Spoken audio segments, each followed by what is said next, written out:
Okay, golfers, generate speed without swinging hard using the stack and tilt system.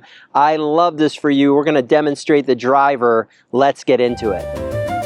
Jess Frank's got the tips to save your day. Hit it straight, no need to pray. Golfing better every single way. Okay, golfers, my name's Jess Frank. I've been teaching this game for over 25 years. Love helping golfers play better golf. How to generate speed without swinging hard.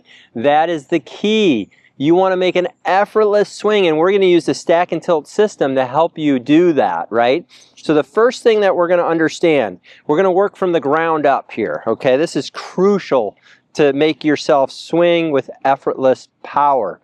Turn the feet out. The reason why I have foot flare is because my ankles, knees, and hips need to have freedom to move. I do not want to restrict anything. Most golfers come in with square feet or feet turned in, knees turned in. Hips won't be able to move. The shoulders won't be able to move. That's creating effort. We do not want to have effort in our golf swing. So we start with the ground first. Feet turned out, knees turned out, hips turned out. Our next movement, we're going to change flex in our knees. My left knee bends, my right knee straightens. Left leg bends, right leg straightens. What that does, that allows my hips to turn in the biggest circle. Again, no restriction. We do not want to shift our weight keeping our right knee bent. That's bad. We want to create freedom in our swing. Freedom.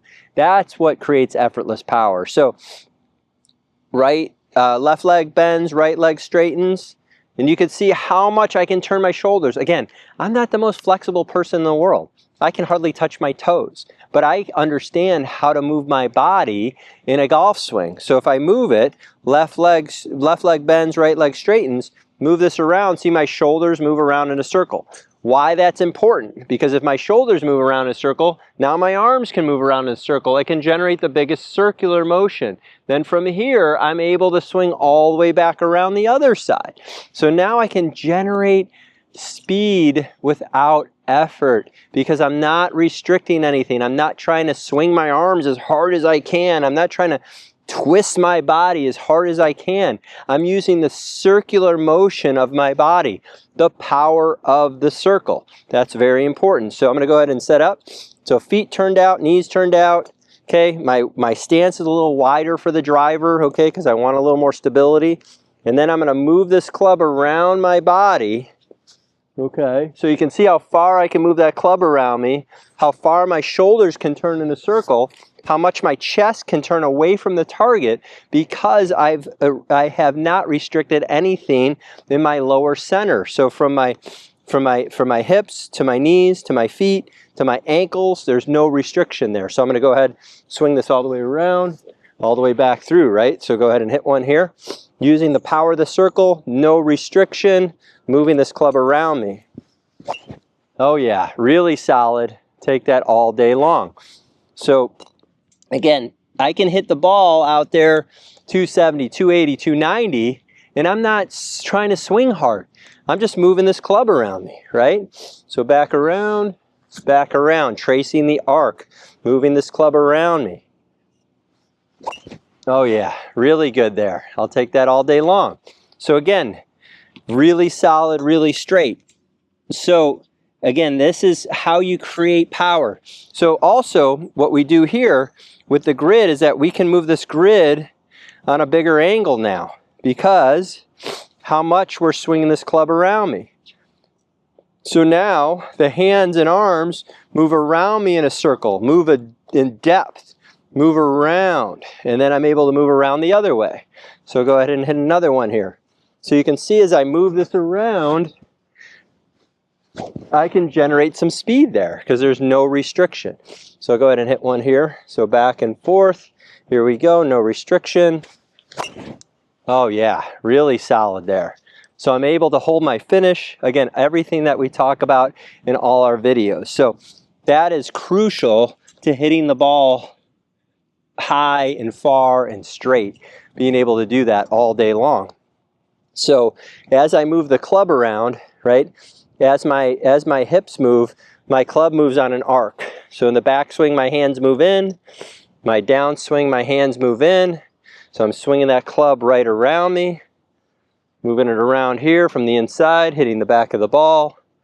My hips there's no restriction at all. So I don't feel any type of pain in my back or in my knees, my ankles, my shoulders, my wrist, because I'm not trying to do anything that's outside of my normal body's range and plane of motion. And that is something that is crucial to being able to hit the ball well. So I'm able to move this club back and forth. Oh man, can't hit it any better than that. I'll take that all day long. And you can see here, I just finished on my front foot, so I'm not falling back, I'm not falling over, I'm not hitting myself in the back with the club, you know, so I control the forces of the club, and all that is going to create that effortless power. And it's all inside of the stack and tilt system, okay, which is crucial for you to hit the ball well. So I'm going to take you down the line and show you from there. Okay, golfers, I love showing you how to create effortless power using the stack and tilt system. Here we're demonstrating the driver and how to create the most swing speed with the least amount of effort, okay? And you can learn this upcoming in our November and December master classes here. I'm having my good friends Rob Cheney and Dave Tarashi here to teach with me, and we're going to do these half-day golf schools with limited availability. I know it's going to help your game. Check it out. There's a link in the bio. So creating the most speed possible with the less effort, right? So what are the keys to doing that? So again, if I look from the ground up, I'm going to turn my feet out, okay? Why do I turn my feet out? Why do I create foot flare? The reason why is because I want the most ability to move my ankles, knees, and hips, because what that does is that gives me the biggest range of motion with my upper body. If I keep this turned in and flexed, it limits my hip mobility, okay? So if I try to turn into my hip, now I can feel that in my knee. I mean, that hurts just doing that little motion right there. So by turning my feet out, okay, and then allowing my arms and shoulders and club to work around my body, now I can make the biggest turn on the backswing and the biggest follow through by controlling the shaft and making the biggest circle. And that's crucial. That's how the PGA Tour players and LPGA Tour players are able to hit the ball that far, because they're able to move that club around their body, okay?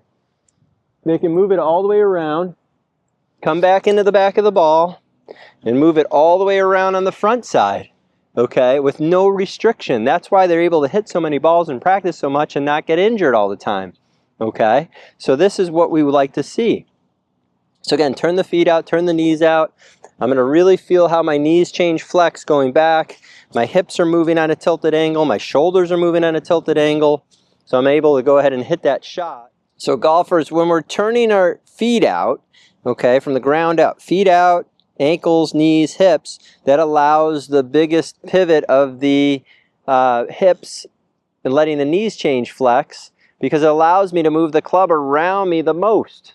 Okay, then from here it allows me to bring that club back around and around, all the way around in that circle. So it's creating the biggest circle possible to create the most power, okay? So as we do that, I'm moving this club around my body, okay, still staying in a tilted angle, all right? Still staying in a tilted angle and moving it back around. Oh, can't hit it any better than that. That's about as good a drive as I could hit. I'll take that all day. But you can also see where I finish here. I'm finishing on my front foot, balanced in a tilted angle, right? So I can hold that finish forever. So it's not, I'm not creating power in a way that's hurting myself. Like I can stand up here and hit balls like that all day and not get tired, because I'm not using a restrictive model. And that's why stack and tilt for creating power is so good, because there's no restriction. And just remember that. Change the flex in the knees. That lets the hips turn. That lets the shoulders move around. That lets the arms move around, the shoulders move around in a biggest circle possible all the way around your body. So create power like that. I know it's going to help your game. It's safe. It's easy. And I'll see you soon. So creating effortless power using the stack and tilt system for the driver, for every club in your bag. I know it works. It works for me. I know it's going to work for you. So please subscribe, please like, please share it out with your friends. And please leave a comment, because I can use those comments to make videos to help your game the most. So thanks for watching, and I'll see you soon.